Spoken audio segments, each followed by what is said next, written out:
Na ir nuo Danijos persikelkime prie Lenkijos. Labai įdomu išgirsti, kaipgi sekasi šalims kaimynėms. Sekantis pranešimas apie energetikos klasterius ir kooperatyvus Lenkijoje. Kviesiu kolegą iš Lenkijos Dominik Skroboč, kuris yra OVOO Energy ir Chain for Energy bendras savininkas. We invite you, Mrs. Skroboč, please. Round of applause. Please, round of applause. He's a co-owner of OVOO Energy and Chain for Energy.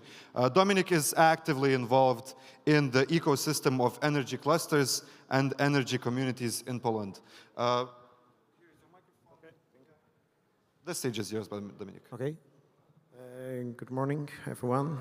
My name is Dominik Skrobic. As I was mentioned, I'm directing our company, but we are focused on, from the energy perspective, on the energy communities. This is what we are doing, energy management system, and basically helping municipal to start it. Today I would like to share the framework that we have in Poland, basically to answer to the question like, what is the law, where the money comes from, what are the breakings in the technical aspects. So to this, I would like to answer to the main question, why energy communities? So we see three reasons, mostly, like decarbonization. So we want to avoid the distribution cost on the local level. So basically energy is produced locally where the demand is.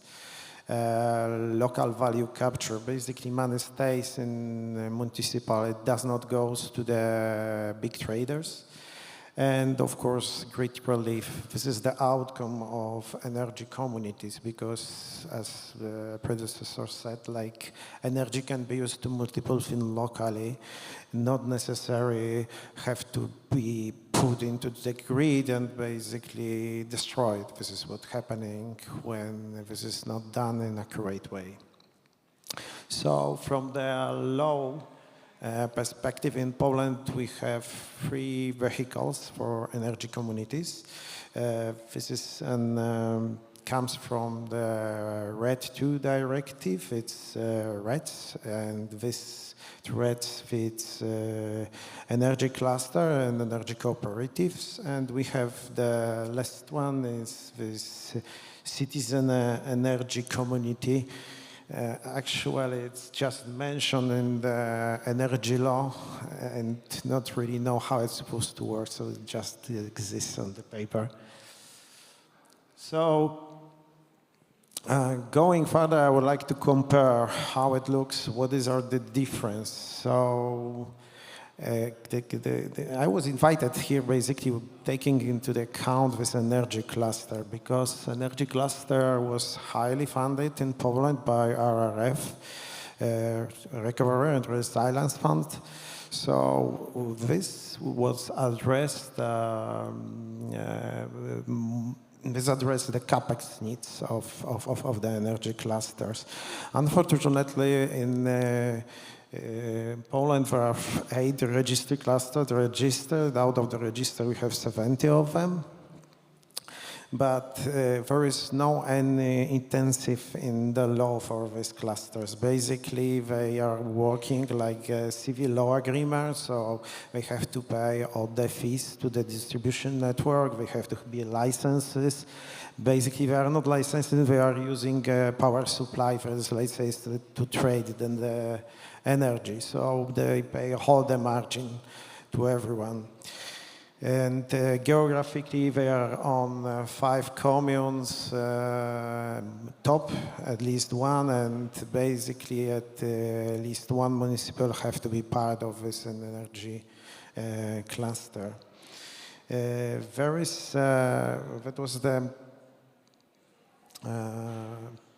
some kind of act, it's 184, that basically was supposed to create some kind of fee waivers But unfortunately, we have an answer for European Energy Commission that it's unfortunately won't fly.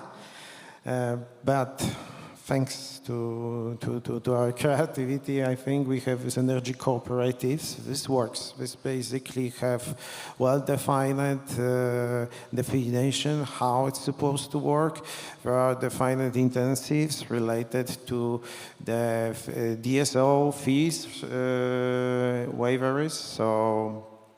And various net metering mechanisms still exist unless net metering that was existing. So that works like 1 kilowatt hour is put it into the network, you can go it back 0.6 kilowatt hour from the network, and deposit is working for 12 months.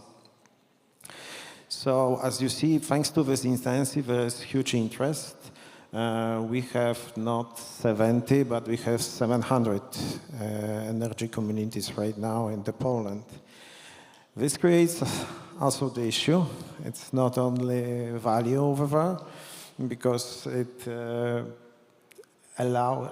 provoke people to install a lot of photovoltaic that destroy the distribution network. And as I mentioned, we have citizen energy communities that basically, this is not working. There is not defined framework for this, and this is only like a ghost ship. So, as I mentioned about this RRF aspect, we have been in recovery and resilience funds. That was like 100 mil of euro that is invested in energy cluster, but it fulfills only the capex needs. Unfortunately, clusters does not allow to share the energy in the cluster. You need to be licensed for this purpose. Cluster does not have this privilege. So it's a little bit in hibernation. It worked like the procurement group that helped to buy a lot of renewable energy sources. Eligible scope, of course, there is an idea to use it from the balancing perspective, but the law is not going after it. So we have this cluster they are building with assets, but it's not really idea how to use it. And as I mentioned, this EC notification, this is not pending, it was answered, and the answer was not positive, unfortunately. So now I would like to get some value perspective from technical level, like how the grid, what is the value for the grid? Because the grid is very important. It limits the possibility to install more renewable energy sources. At least this is in Poland, and renewable energy sources like photovoltaic are basically disconnecting from the network, and investors are losing money. So communities are working on the specific area and basically combining multiple people, businesses that are settled next to each other. And this gives the value that could work like an actor of the flexible market provider. So, but there are conditions that have to be delivered. There is this advanced metering infrastructure. This is something what cost time, and at least in Poland, we started it in 2021, and we plan to finish it in 2041. So this is 10 years only to install smart meters. When we have smart meters, we have well-distributed data from them. We can basically provide, from the perspective of the communities, cooperative balancing in life. So in this case, there is this grant system that could provide value in building the battery assets that allows to provide this flexibility and balancing value to the grid. So that's why we had the idea that was created by the PSE, it's the Polish TSO, that all the communities have to be combined into one with the same rules and with any fee waiver, but they're supposed to earn the money and create intensive for the members from the income. So everything will be based on the BESS, battery energy system, biomethane, hydro plant, etc. Okay, so I said a few words about the technology and about grid, but this is important from the also technical perspective. Everything will be controlled by IT systems, and it is actually, it's not controlled manually. So we, as the countries that basically are buying most of the renewable energy sources, I don't know, from China, as an example, we have to be very cautious what and how we are doing it and what we are installing. Very important are technical requirements that we want to have. As the Poland and Lithuania, there are countries with two famous neighbors bringing peace. So we have to be very, very careful from the perspective of data sovereignty, the cyber security, and regulation. So my point of view is, if you want to grant anything, it has to fit to these requirements, because we are supposed to control this energy inside the country, not outside, not from the cloud. Okay, so, and this slide I try to combine. This is not what really works in Poland. We have done a lot of mistakes. And I just, as an outcome, I try to combine it together and provide an example how it's supposed to be. I know that here also you are at the some left stage of the energy communities.